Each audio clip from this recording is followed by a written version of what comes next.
Magandang gabi mga bata. Magandang gabi po, teacher. Inanyayahan ko po kayong lahat upang tumayo para simulan ang panalangin. Sa ngalan ng Ama, ng Anak, ng Espiritu Santo. Amen.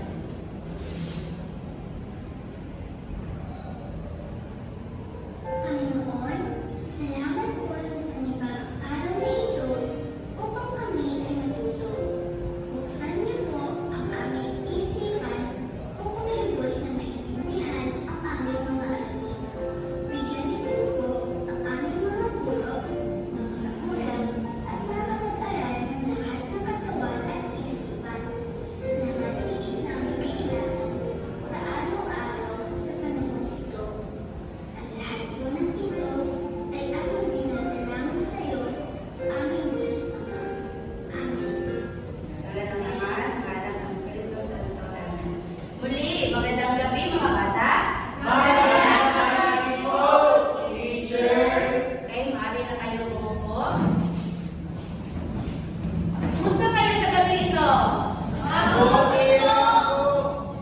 Kinap na lang kung malaman o magkita kayo muli sa gabing ito. So bago tayo magpatuloy, nais ko munang i-check ang inyong attendance upang malaman ko kung sino ang lumiban sa ating klase ngayon. So itaas ang thumbs up kung walang lumiban sa ating klase ngayon at itaas naman ang thumbs down kung may lumiban sa klase ngayon. Okay, sa pagkatuna, may lumiban ba? Well, magaling dahil walang lumiban sa inyong pangkat. Sa pangalawa, magaling. So, kinagda lang po, ipaalam sa inyo na walang lumiban. Ngayon ay magkakaroon tayo ng laro. So, ang laro nito ay tinatawag na buuhin mo, ayusin mo. So, meron ako ditong sobre ibibigay sa inyo. Ang gagawin nyo lamang ay buuhin ninyo ang mga letra na nagkagulo-gulo sa loob ng sobre. So, handa na ba kayo mga bata? Opo, teacher. Kaya narito ang sa pangkat-una at ito naman ang sa pangkat-pangalawa. So, meron kayong 3 minuto pang tapusin ang gawain ito. Okay, tapos na ba mga bata? Base sa inyong mga ginagawa, anong napansin ninyo sa aking ibinigay? Anong napansin ninyo sa mga salita ninyong Ginoo? Teacher, may anekdota na salita, naganap, buhay, sikat, at Okay, magaling. Para sa ating tatalakayin ngayon,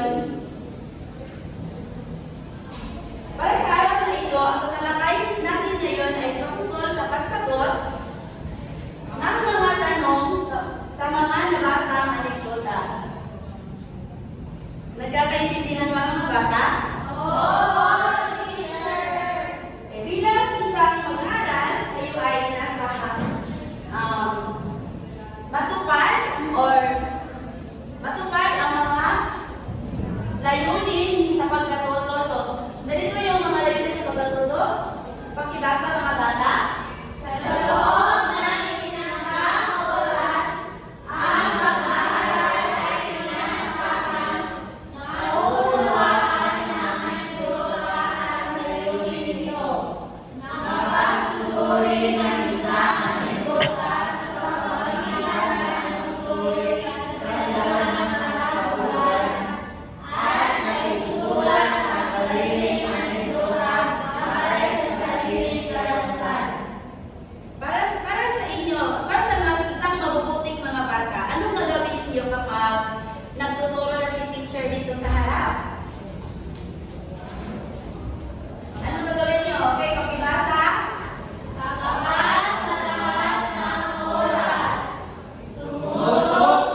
Okay, magaling. Ang sinilas ni Pipi ay isang halimbawa na anekdota.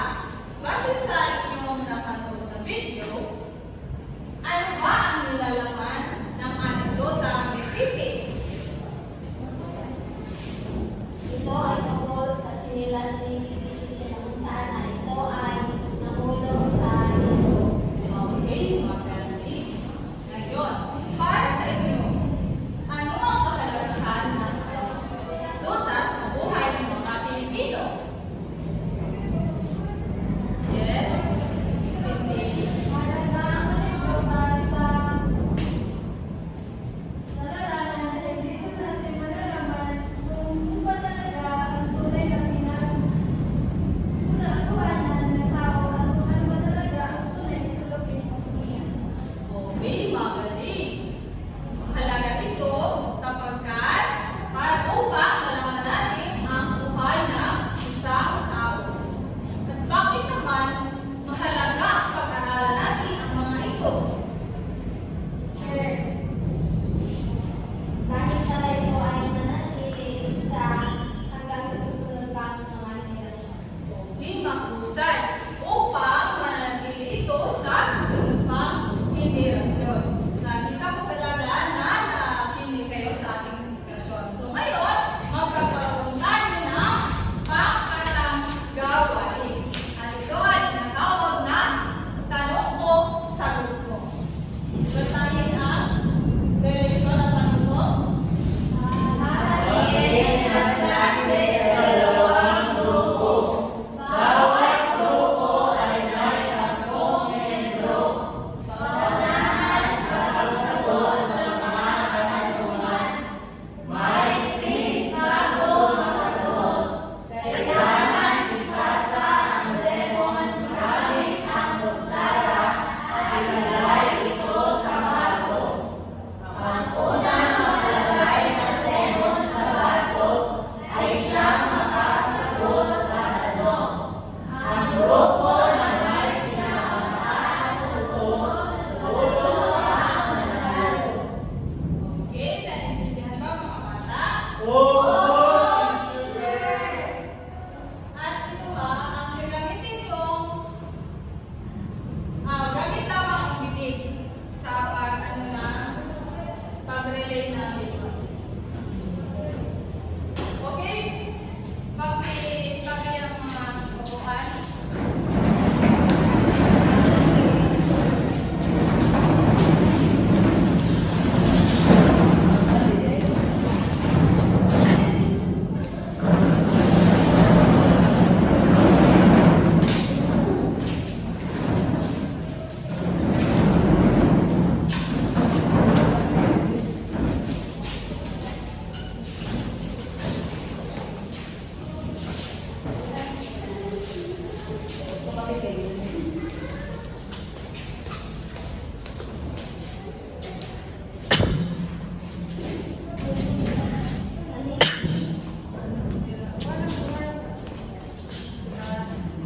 Kayong dalawa, dito kayo.